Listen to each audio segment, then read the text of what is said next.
All right, good morning. We're about to start our career panel. So if you guys are interested in hearing about different aviation jobs and ask questions to these five different professionals that we have, come on down to the hangar floor. We're about to get started.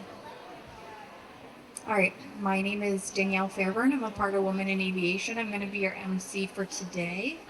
We're going to let each person introduce themselves, what their job is, and then something that inspire them to go into that career field or that job. So we'll start at the beginning. I don't know if this is. You guys can hear me? Okay. Morning. My name is Shab Smith. I'm an engineering director. I actually went to school right around the corner at WPI for electrical engineering, so I'm not directly a woman in aviation, but I design, test, produce a ton of products that women in aviation and all sorts of military people use every single day.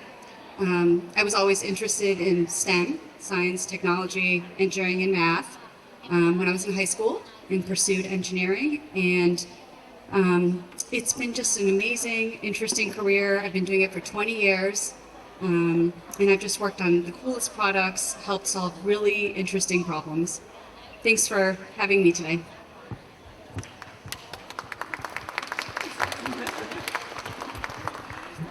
Hi, I'm Natasha McGrady. I am currently a meteorologist in the private sector.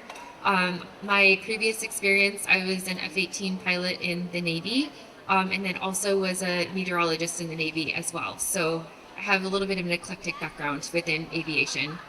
I was actually inspired to get into aviation very young, and it was at one of these hangars at an air show with my dad and my grandpa, and got to see the planes fly, and looked at my dad and said, I want to be a fighter pilot someday. And at that time, women actually weren't even flying fighter jets yet. So it was a pretty cool thing to see how far we've come with women in aviation. So looking forward to getting to be a part of maybe that inspiration for some of you today.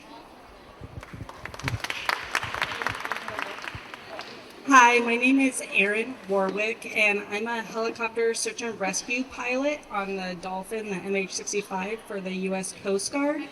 And what inspired me was every action movie or survival movie when the person was at their like most dire state, and you would hear that thump, thump, thump, thump, thump, and helicopters getting closer, like the relief or like I'm gonna be saved.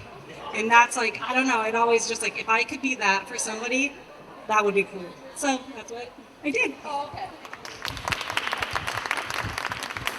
Hi guys, my name is Isabella DeRusso. I am a loadmaster on the C5 out of Westover Air Reserve Base in Chicopee, Massachusetts.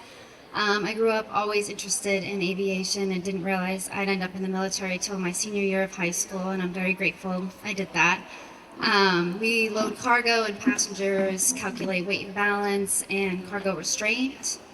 And what inspired me to get into the field of aviation was I flew a lot commercially as a child to visit my grandparents out in Ohio. And I was just super fascinated by airplanes. The window seat was my seat, and it still is to this day. And yeah, so I'm excited to talk to you guys about that today. Hi, I'm Mary Valvano. I am currently a physician working for the FAA, doing medical exams for all the pilots and air traffic controllers out there. They are required to have them at certain intervals, and they have doctors to do them. I got interested in that because I always wanted to be a doctor. I was an emergency physician for a quarter of a century. But I kind of got inspired as far as aviation and medicine by listening to what the universe has been giving me for a lot of years. I like hanging out with pilots. It seems like I always ended up in aviation type things. I did Air Force ROTC when I was in college. I was active duty Air Force before I was a physician because I liked hanging out with pilots and being around airplanes. When I was in residency, I flew medical rescue, so I was on helicopters as a rescue physician. And I, before that, was brought up by a guy who was a private pilot. And so listen to what the universe is telling you as far as who you like hanging out with, and it gives you a career. For me, marrying medicine and aviation turns out to be a career where I get to hang out giving pilots medical exams and talking to them about flight stuff. And I married one too. He's a Delta pilot.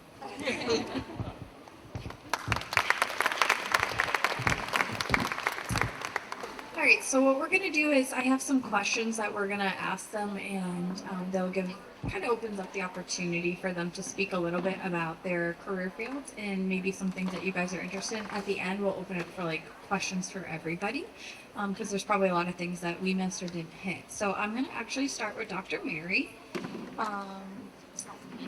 So, are there a lot of females in the career that you are in? So, shockingly, like many things in the world, there are not a lot of females, which means do things, girls. Be the first, be the second, still get out there and do things.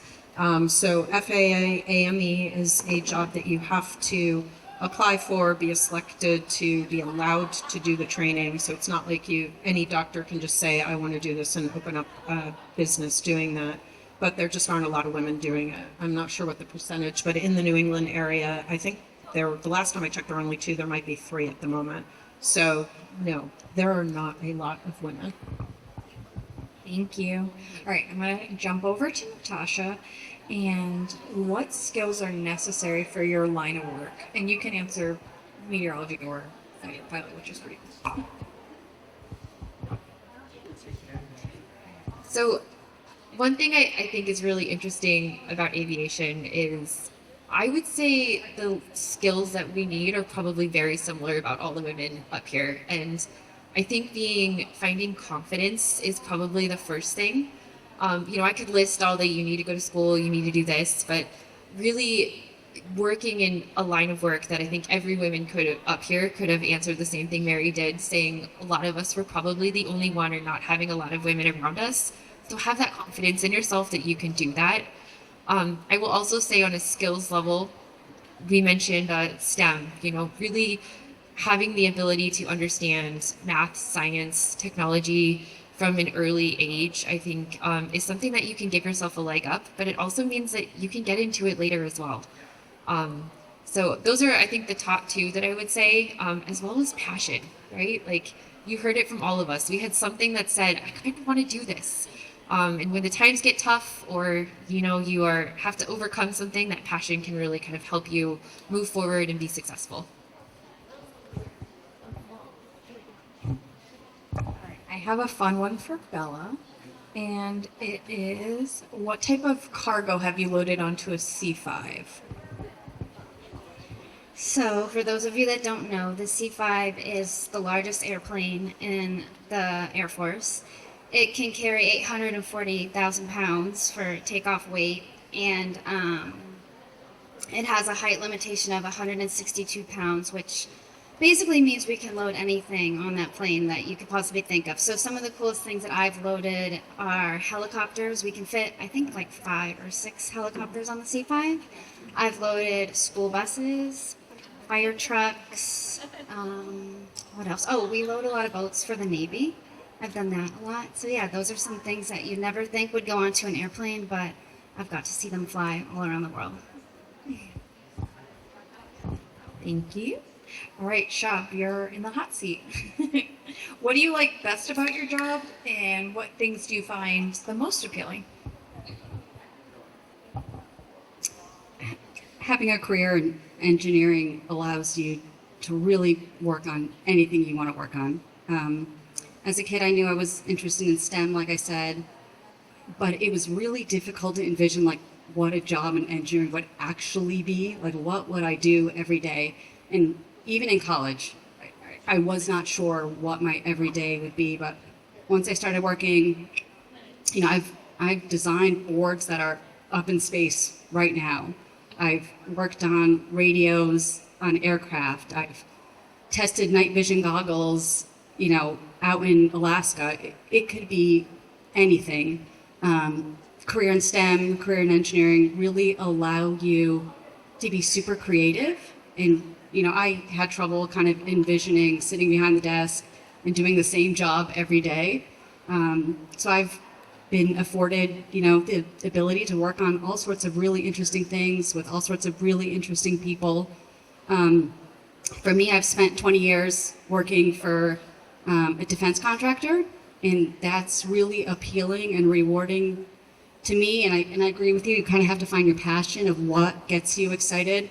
For me to be able to work on things that protect the men and women that are sacrificing their lives every single day is what motivates me. If I could work on something that helps them come back home, is sort of the thing that, keeps me going, keeps me motivated. So that's certainly the most appealing part of my job. Sorry. Okay, so that was the things you like the most about your job, Natasha. What are some things you don't like about your job, or things that are kind of the least appealing? Because that's in every job. Yeah, so one thing I love to share with people that are looking to get into aviation is we all look at, getting to fly and how amazing it is and how cool that is. What you don't realize is there are hours and hours of prep work and post work to go fly. And I don't say that as in like it's horrible. Some of it's actually really interesting and really fun. But I think it was probably one of the most surprising things to me when I started flying. Maybe not so much in civilian aviation, but military aviation, we do a lot of that. And so I just think it's good to know that there's a part of that.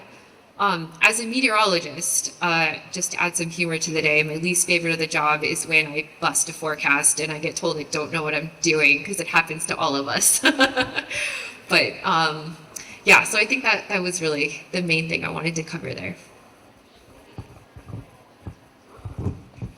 All right, Erin, because there's a lot of high school age children here, we are going to ask you, what high school classes do you feel like were a waste of time when you were that age, but now turned out to be really important? So the girls up here, ladies, I'm sorry, already spoke about STEM, and it's highly valuable. Can't speak enough about it. But the one class that I didn't think I would use as much as I do is literature and English. Like, you use that speaking, you use that writing. I write so much. I write manuals, I write memos, I write emails. I know it's crazy, but like, if you can get that down, it makes everything else in your life so much easier. All right, Dr. Mary, can you live anywhere to do your job, or do you have to be in a certain location, or how does that work? Good question. So, as a doctor, yes, you can live anywhere, but as an FAA aviation medical examiner, you're tied to where the FAA authorizes you to practice. So, it's this job where once you get chosen to do it, you go and do your training in Oklahoma City at their big FAA center, which has like their water survival course and their pool inside, and you get to see how the inside of the government FAA works and all their little rules and how they do things. And once you do the training, they give you permission to work as an FAA doctor, but it's only at one address. So they come in and they inspect and they make sure that you have all of the equipment that you need to check vision and color vision and blood pressure and all the things that pilots have to get checked some of them have to get medical exams every 6 months. And when you do the exam, you sign the paper, you're saying that you're doing it there. There have been some people who might be a little nefarious trying to do the exams out of the back of a car or meeting pilots on the road somewhere. So that is not allowed. It's very specific. You can only do it where the FAA gives you permission to do it. So, it's the government. They like to control things, which is okay. It works out fine. The pilots know where to find me. I do have a couple of them who come from, once there's some pilots here, once who you meet the aviation medical examiner that you like and you trust and you feel comfortable talking to, you never want to lose them. This is what my husband tells me as a pilot. And then some of the pilots who see me tell me this. So I've got people who fly to see me from all over the world. People come from California. Lots of people come from Maine and Vermont. The furthest is South Africa. She comes to see me every year.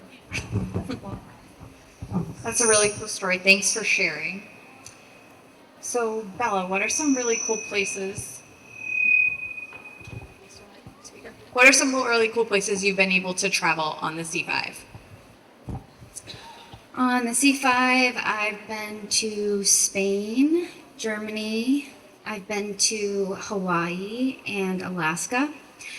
I've been to Guam, and my favorite one is Japan. And when we were in Japan, we went to go visit Tokyo. And so I'm only 22 years old, and without the C5, I wouldn't have never been at any of these places. So, yeah, those are some of the coolest places I've been. Can everyone hear me if I talk loud? One hand out. Let's squeeze. I'm gonna stand in the middle. All right, I don't want to block everyone, but when I stand on the sides, I squeak a little. So, Erin, can you talk about some of the challenges you've had to face in your career and what maybe are the biggest ones? So, I feel like challenges are different throughout stages of your life. So, getting qualified, becoming a pilot, going through all those rigors are one type of challenge, and you'll go through it. And the biggest thing I can tell people is you're gonna have good days and you're gonna have bad days. If you think every day you're gonna just nail it and be the best, that's great, and I love the confidence, but like you're gonna have hard days. You have to put in the work, and you just have to keep persevering, because that's how we get better. And you don't get better if you don't constantly challenge yourself to that line and push through it.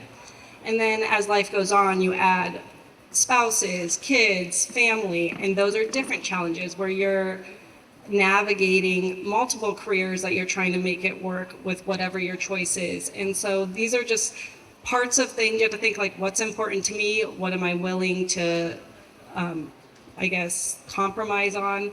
And there's nothing wrong with it. You just have to do what's best for you and what's important for that challenge relationship at a time. All right, we're going to jump over to Shab and we're going to ask her if she could do it all differently, what would she have done? Hard question. We spoke about confidence a little, so maybe I'll say finding my voice earlier, especially in some of these careers where they're traditionally a bit more male dominated. I wish I found my confidence and voice earlier in my career, right? Like the more confident, experienced me wishes I could tell the more junior me to take a seat at the table, find your voice. Earlier in my career, or even in school, right? WPI, male dominated.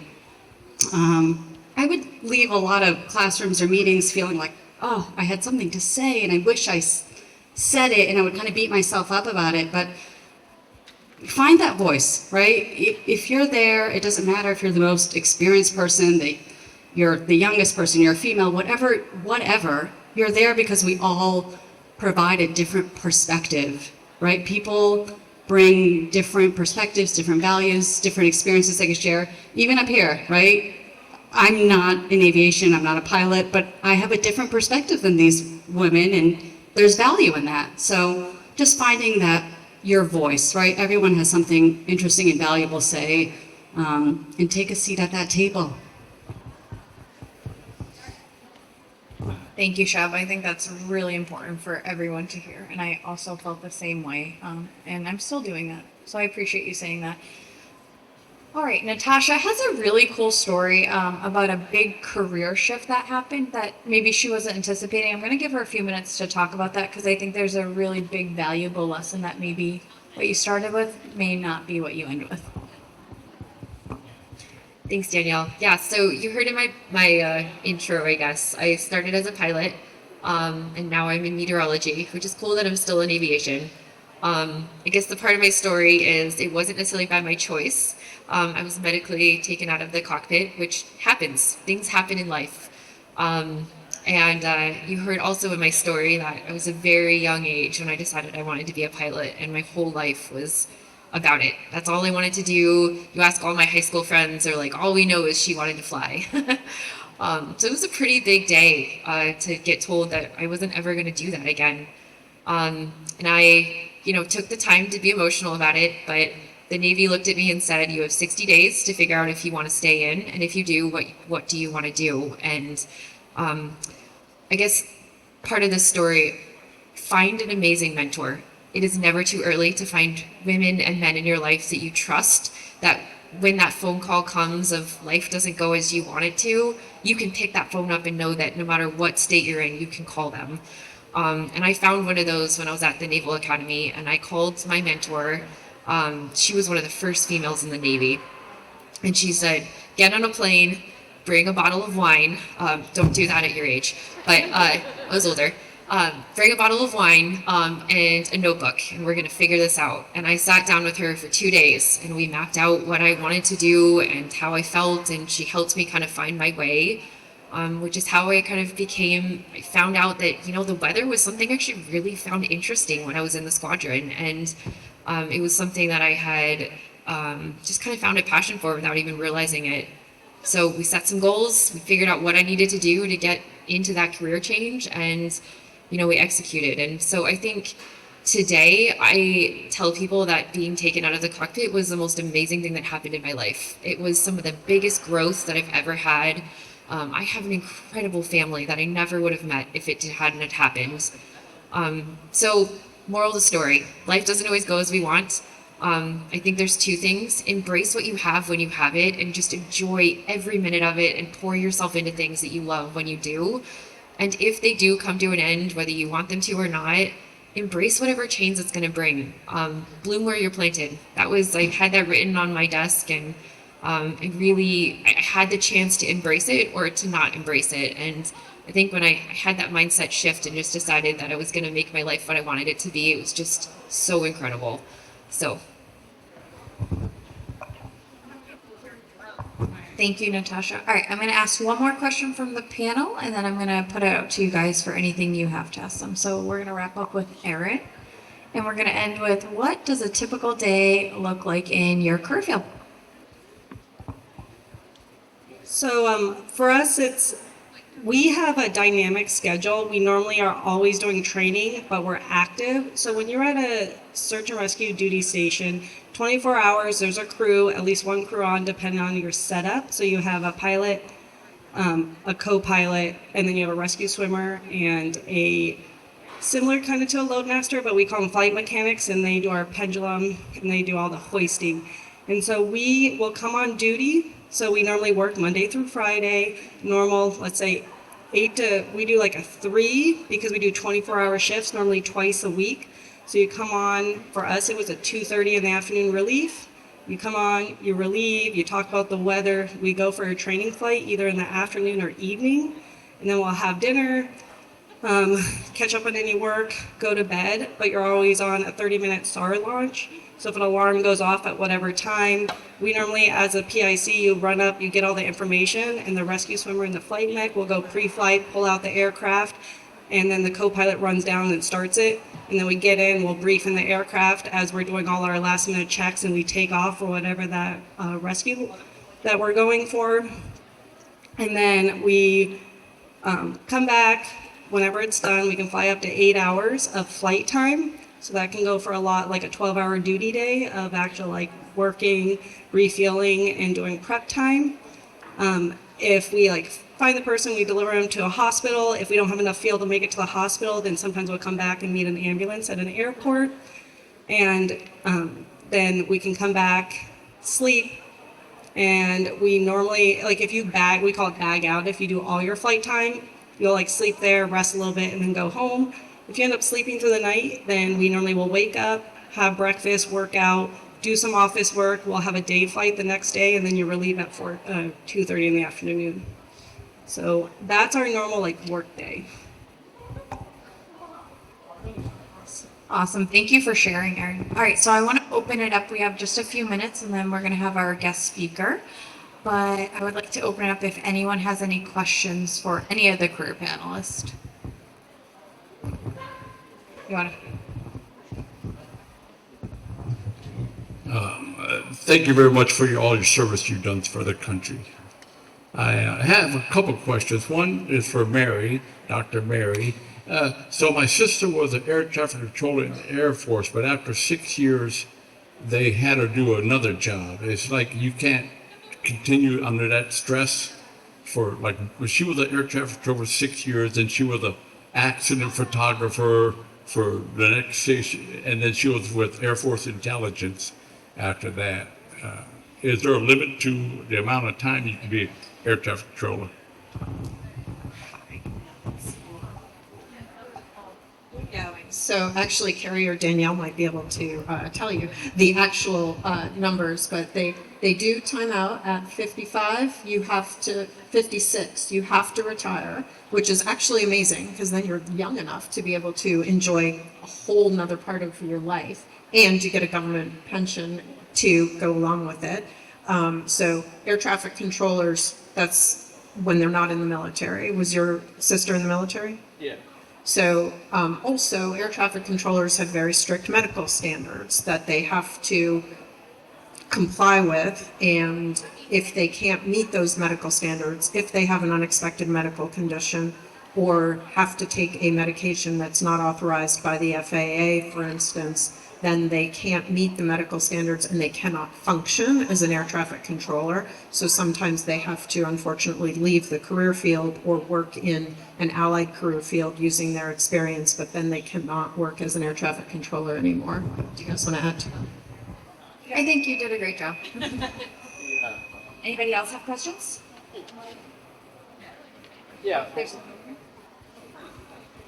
Who has their hand up? I didn't see.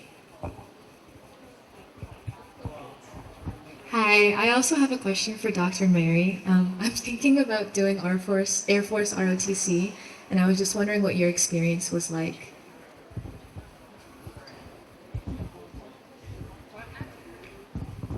So do it. ROTC is amazing. Every single person who's going to college should think about ROTC because, one, it's an amazing experience to understand something about the military in a way that you can't experience or understand unless you're in it. I mean, like any of us have been in the military. It's not ever what you imagine. And then when you get in there, you're like, oh my goodness, okay. But you're also aware of things on a different level. And so ROTC is a super way to experience that without the huge commitment and understand whether you think that a military life could be something that you want to include along your career path. Also, it's really easy to qualify for Air Force or any ROTC scholarships if you've got anything that resemble decent grades, and let someone else pay for college. Like, that's a really good idea. And the commitment comes, don't quote me on this or write this down, but I think you don't have to actually commit until after 1 or possibly 2 years of college. That's when you sign and say, okay, you're going to pay for all my college, and now you have a 4 or 6 year commitment to the military. So for a lot of people, they get maybe a year of college for free on the government, realize that the military may not be what they want, and that's okay because it's a really good way to spend your time without the commitment. Also, you end up meeting a lot of other people who have an interest in the military and a commitment to their country, and so you meet friends. So friends early in college is a really good thing. It's hard to start your first day or two without maybe knowing anybody, and very few things in life are permanent, right? So if you're thinking about it, it's a really good way to figure out if you want to do it. It's hard to know just by going to a booth or something or talking to 1 or 2 people. So get in there, have the experience. Thank you. Natasha, I have a question for you. Did I hear you went to Annapolis? Okay, could you describe how that process was and how you were able to become an F-18 pilot? I'm assuming from that. Also, go Army, beat Navy. This was December during Army Navy week. That would be rough. So I did go to Annapolis. I actually applied to all 3 service academies. I chose Navy. I grew up in Colorado, so it was much to the chagrin of my Air Force brethren out there. But so one thing about the service academies I always tell people is you have to start early. You have to get a senator nomination, which happens in your junior year of high school. So it's something that you just I encourage people, if you are thinking to go down that road, start, because you can always say no. Just like Dr. Mary said, nothing is permanent, but if you don't start, you can lose out on the opportunity to do that. There's ways to do a year of college and then get in as well, but it gets harder. So junior year, you have to get a senator nomination, or Congress, woman or man, and then you apply once you get that. So got both of those coming out of Colorado. I also encourage people, all the service academies have, where after your junior year, you can go for a week in the summer to see what it's like. Just like Dr. Berry said, the service academies are a world in themselves. I will say I had the best experience. I have no regrets being there, but it is not college. It is a service academy, and your first year there, I think I was allowed off campus for 12 hours a week from noon to midnight on Saturdays, and that's it. Other than that, you are in the military, going to school, having your military obligations. So long days, long weeks, but just incredible experience. I got to travel around the world before I even left college on the Navy's dime. So I did that, and then at the academy, it's very competitive. Pilot spots, whether you go Air Force, Navy, or Army, are very competitive. So doing well. I was an aerospace engineering major there, so which it doesn't matter what major you do, you can choose any career path, which is kind of a cool thing about the academies. You can be a history major and go fly. And so doing well, graduating near the top of your class, service selection happens fall of your senior year. And so you put in your preferences all the way from your favorite to your least favorite, and they're going to assign you what you're going to do. So I always tell people, no, at the service academies and with ROTC, still the military, they can make the final decision, but stack the odds in your favor. That's how I did it. I did well at school. I showed up well for my physical tests. I had the leadership positions I needed to have. I did well in my interviews. And that's all you can do, is do the best you can. And so I was lucky enough to get a pilot spot. And then you really go through about 2 to 3 rounds of cuts, even in flight school, before you're ever actually given a jet pilot spot. So it's quite a ways. And some of that is timing. Some of it is performance. But to keep it succinct, I guess, stack the odds in your favor, and do the best you can. And even when you have that hard day, show up better the next day and let it roll off and keep going. So, yes. I just wanted to piggyback a little bit. The Coast Guard also has a service academy that doesn't, no, it's okay, but it doesn't require a senatorial nomination. So it's very academically heavy, and they look a lot at that, and then like service, public service background. But if you're interested, that is in New London, Connecticut. And a little caveat is there's also the Maritime Academy that you can pay back in any military service or some other non-military service. That's also a really unique way to get college paid for, along with ROTC, which is amazing.